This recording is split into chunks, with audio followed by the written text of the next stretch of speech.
This episode is sponsored by JDAQA Software Testing, your scalable solution for manual, automated, security, and performance testing. Check us out at jdaqa.com. And with that, let's get on with the show.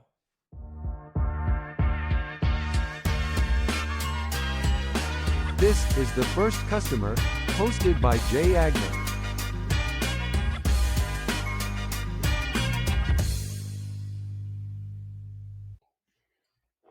Hi, everyone. Welcome to the First Customer Podcast. My name is Jay Agner. We are sponsored by JDAQA Software Testing. If you're a custom software development shop or SaaS company looking to increase product quality or delivery efficiency, JDAQA has you covered. World-class manual, automated performance and security testing. Check us out at jdaqa.com. Now let's get on to the show and welcome today's guest, Alex Levin. He is the co-founder of Regal.io, Harvard graduate, startup investor, and growth expert. So, Alex, thanks for joining me, buddy. How are you? Thank you for having me.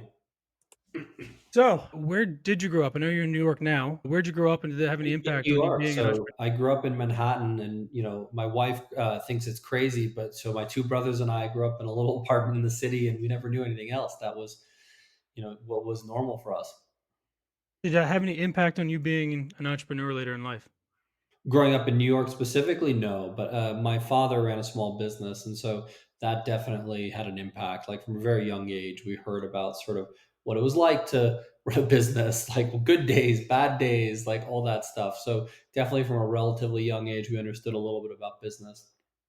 And do you find yourself running into any of the same stuff you saw him going through as you were growing up? Largely no. So my father had a steel service center business. So not at all a software business, nothing to do with software. And so, there's some lessons like, hey, buy low, sell high, like, be efficient, with your funds, like stuff like that. But it's a very different kind of business. At one point, very late in his career, he tried building a technology company in the late 90s, like everybody around a lot of the things that they had to deal with as a steel service center and sell that technology to other folks.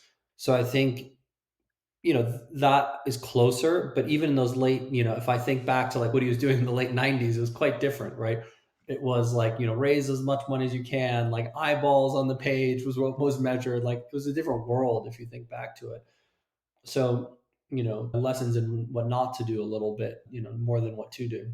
That's fair. What was the first business you tried to start, or you did start? Oh, I don't know if I call it a business. When we were kids, like we used to go out into the countryside, and brothers and I, and like pick wild fruit and sell it and stuff like that, and could make pretty good money. But in terms of real business, like I got close to starting a software business probably 10 years ago, did a lot of research, and ultimately found a business in that space that I thought was doing it right and joined that business instead of starting it myself. And then, started Regal now 3.5 years ago. So that's really the first like scale business that I've started. Got it. So tell me the Regal story. How did it start, and who was your first customer?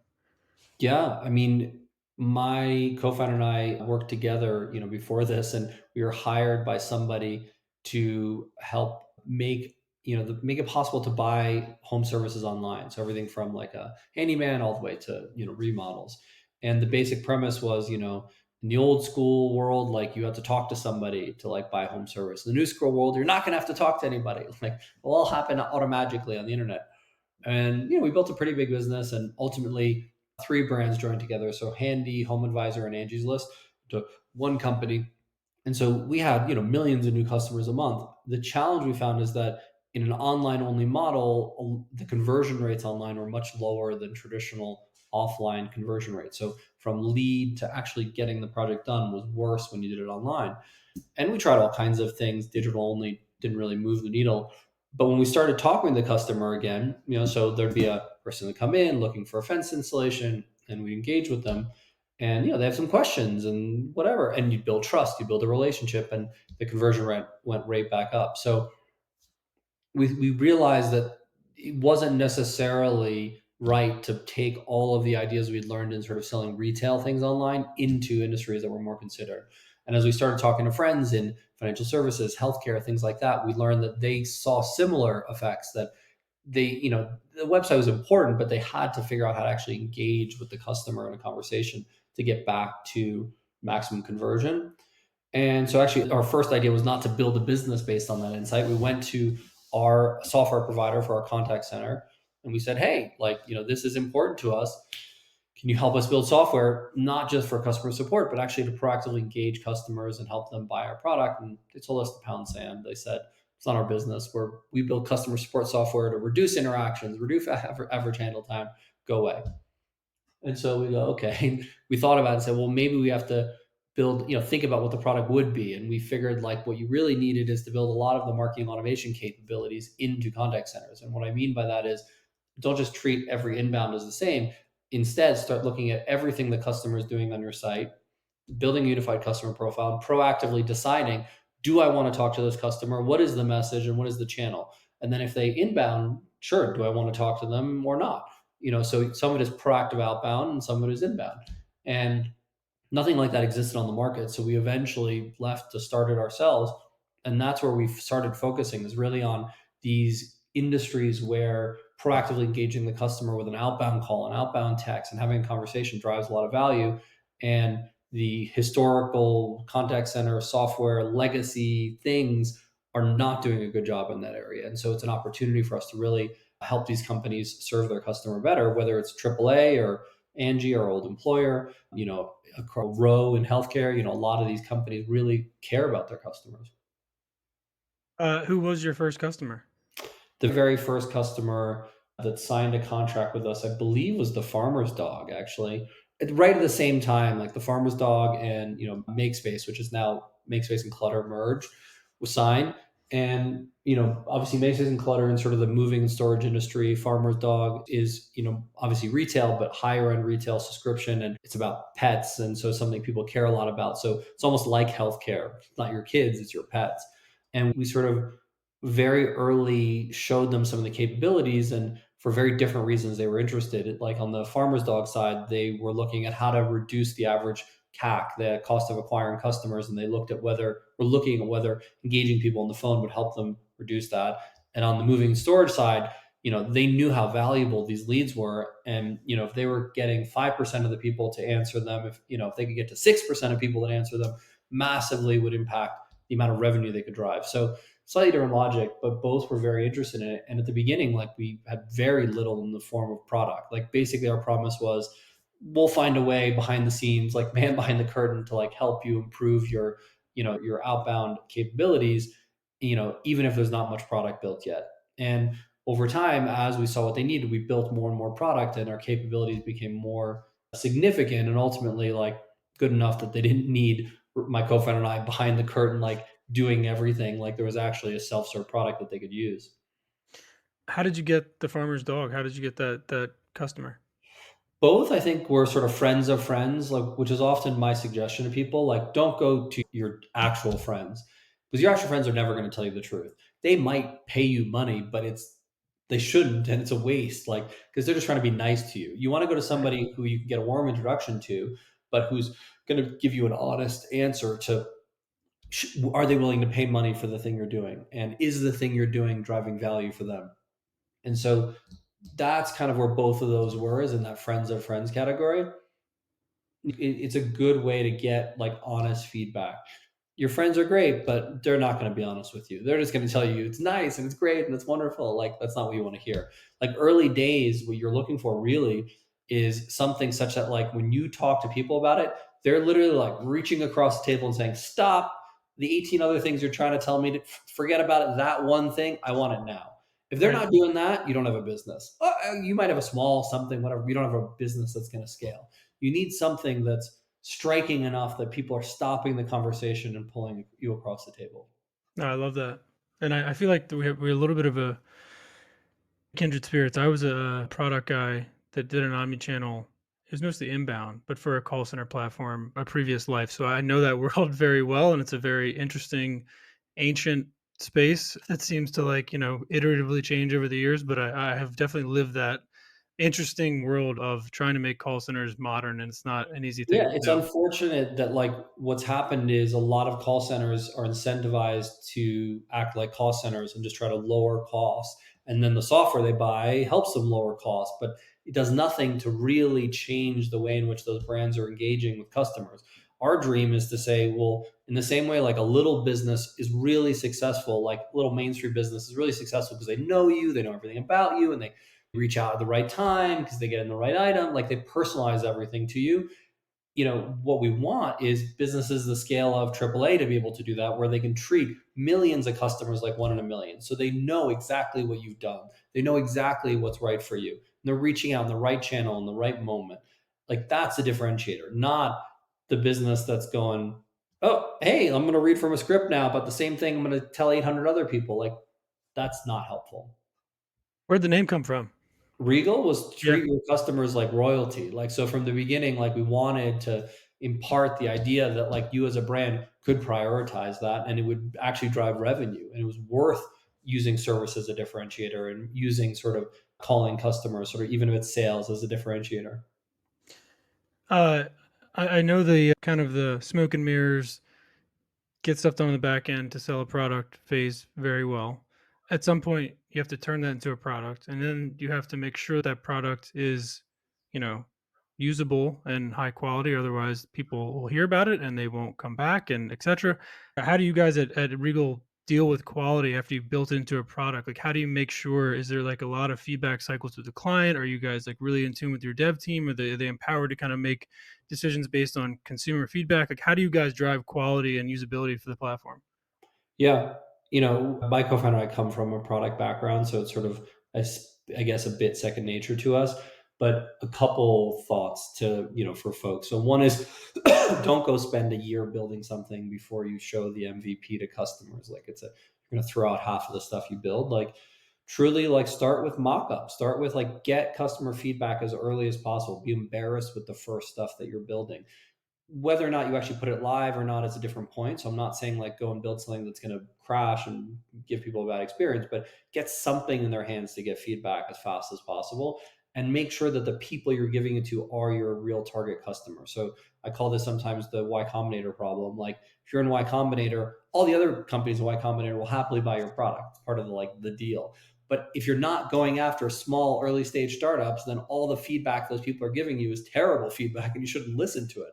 So make sure that the early people you're putting it, when you're putting in their hands, they're the right kind of people. So then in terms of building the product, I think you have to start defining some SLA, service level agreements, whether internally or externally, and say, hey, for this, feature, the API response time needs to be under a second, and the uptime needs to be Y, and this needs to be Z. So you have some way of measuring yourself. And then, not every flow is going to be something that you QA, but at the beginning, like you're probably doing manual QA of some major flows. And over time, you create more automated QA systems for those things to make sure you're able to hit your SLAs. As you obviously get more and more sophisticated, like now we have multiple instances, and when things roll out, they go to an alpha and then a beta, and then they go to, general. So like you get more sophisticated over time, depending on how mission critical your tools are. Like in our case, it's mission critical software because if you can't talk to your customers on the phone or SMS, like you got a real problem. So we've gone further in that area than most. In terms of like who's empowered, ultimately like the product teams are very empowered to figure out what to build. What we try to do is be very clear on the goals, what we're trying to achieve, and try to be very clear on like who are the customers that need this and what they want, and connecting the product team with them so that we can make sure we're building the right stuff. I'd say that is easier. The hardest part is getting engineers to go on the same journey. So easier to get a product person to go on that journey. The hardest is to then have the engineer also go, okay, I understand what the goal is of this customer and why we're building this thing, rather than just saying, oh, this is an intellectual exercise for some app that I'm building. I think at Regal, we've done a very good job of one, getting engineers that want to work in that way, which is important, and then encouraging them to understand why they're trying to build the feature, which leads to much better product. But yeah, not every company is able to do that. If you had to start over tomorrow with everything you learned, what would be step one? If I had to start again tomorrow in this, what would be step one? I don't think I'd do things that differently, honestly. I think it'd be a little bit less stressed about revenue early. It's easy to say that now because I know that the product is something that people will pay money for. Whereas early, like we wanted to charge people money to make sure it was really something they wanted. But yeah, knowing that it works, like maybe I wouldn't charge as much money at the beginning, get more early stage customers in, so accelerate growth, and later sort of, agree with them that pricing would go up as, the product became more advanced. That's probably the single biggest change. But again, I'm saying this now knowing that the product works. If you do that and like people are not, are using your product, but then later you find out they're not willing to pay, well, then you wasted a lot of time. Yeah, I think that's a great point. Uh, how is that customer changed, or how is your targeting changed? Who is the customer today versus who was it when you thought it was when you started? Yeah, we always knew we wanted these more considered businesses, mid market and up. Two things have changed. One is we used to basically, as long as people were willing to pay at least 24 grand a year, we'd take them as a customer. Now we're more discerning. If we don't think they'll get value out of all the things we're selling, we won't even agree to sell them one piece of what we're selling. And so there are some customers who would pay us where we're not willing to take them. The other thing that's happened is we've slowly, as the product's been more sophisticated, stepped up into larger and larger teams. And you have to be careful about that. If you from the very beginning are only going after enterprise, okay, that's a different model. But we wanted to do mid market and enterprise. We started in mid market, and then slowly, as we were ready, started selling the product into larger enterprises, and wanted to make sure we could listen to the feedback that mid market customers wanted us to do, and what enterprise customers wanted us to do. We never had one customer that was so much of the revenue that we had to only do what they wanted. I think no customer was ever more than 10% of the revenue. But you can get yourself in trouble if early you go up market and there's a customer that's 50% of your revenue, and like you have to do everything they say, even if it's not what's good for other customers. So those are the two sort of transitions on like the target customer. I'm going to ask a question that I cringe thinking about, but I'm going to try to pull an answer out that's not cringy. AI is, or call center software and interactions and workflows and stuff like that is kind of ripe for that technology for AI.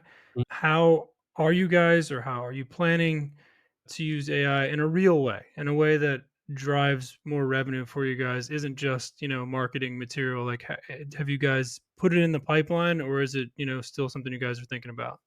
Yeah. So, forever when people have thought about like how to use AI, people often, look for use cases where there's like a lot of labor that's highly centralized and very repeatable.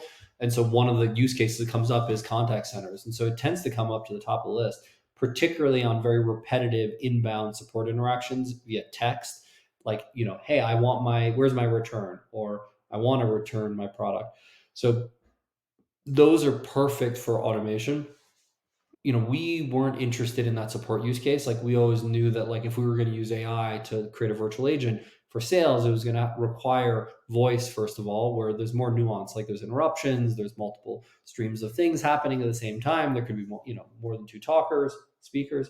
So we knew voice would be harder, and we knew that sales was more complicated because it was a wider ranging conversation than like a basic support interaction. So I'd say 3 years ago, 3.5 years when we started, our answer was basically yes, we need all the same tools, and one day it'll be a voice agent instead of a human being, but that's so far out, forget about it. The improvements in some of these issues around like interruptions and voice, and the improvements in the LLMs have been such in the last 6 months. We have started working on now like virtual voice bots to replace human beings, and even in sales situations, or at least enhance what you're doing in certain situations. I don't think it's going to replace every use case yet. It'll only be good enough for scheduling and for qualification and a couple things to start, but it's getting better so fast that like for sure we're into it. I think for us, like we're still small enough that it's okay if we have, you know, basically we cannibalize some of the seats. Basically, instead of a company paying for an agency, we say instead of that, pay for an AI bot. We're small enough, that's fine. If you're the size of Genesis or Five9 or Nice, that's hard to transition from a seat model to an AI model. Hmm. That makes sense.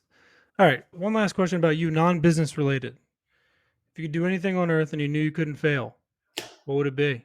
That's not business, you mean? That's not business. I don't. You can't say take over the Yeah, concept in our no, world. Like, like, what you personally.